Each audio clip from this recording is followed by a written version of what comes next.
A house for two. Isn't it both strange and funny how two in the same house are friends yet not friends?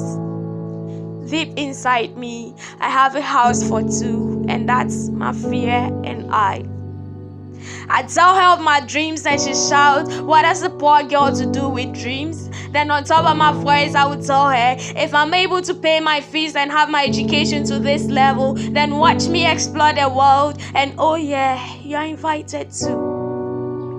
When I feel like falling in love and accepting a man into my life, my fear would start singing her favorite hymn. She would be like, "Oh yeah, I smell the stench of love and the neighbors 3 miles away could too. But what if?"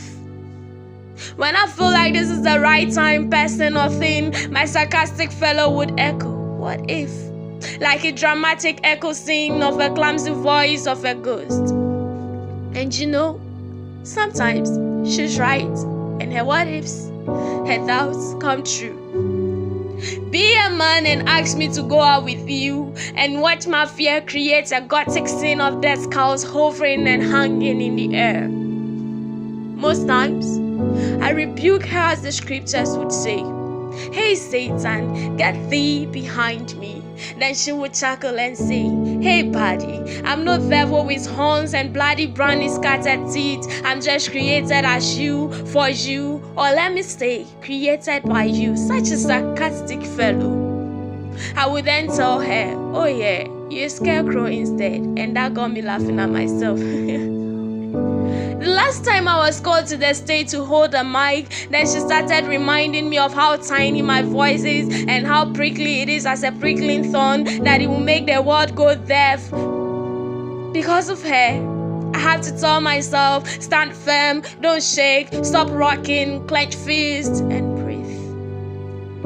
She constantly reminded me of how my lines were not warriors and how I would become a haunted house if I flop. Even now, as I am reciting this verse, my fear makes my intestines shrink, yet I have to rise like the tallest birch tree to escape her lurking shadow, bend and rise like a willow to lift my light for the universe to see.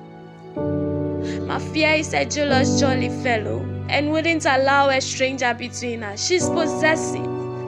Because of her, I would rather bury my head in my phone than to look straight in the eyes of that young neighbor of my age or say hello to that classy, free young maid I see in my class.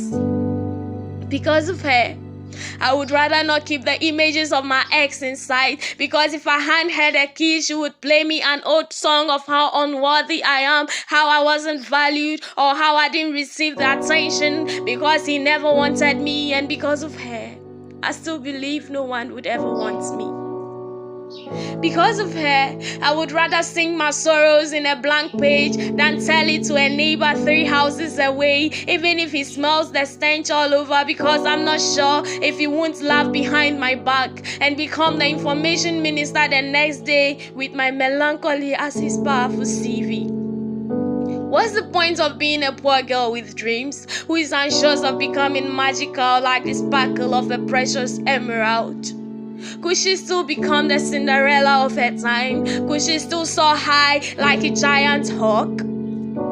My fear is a gangster, pointing a gun at my forehead whenever I try to talk with you or become friends with you. So to escape her wrath, I have to stay silent indoors to avoid seeing you, because bringing you along is like signing for a threesome. I have to fight with her, struggle for control of our house, yet she's uneasy to crack and she keeps winning. She holds my memory lane in her hands, that everything you say to us will be broken down, grinded, repeated, and analyzed over and over again after. Though I try to cut her off, I cannot. She's been the longest relationship I've ever had, as everyone turn their backs and leave. She's the only friend I can count on.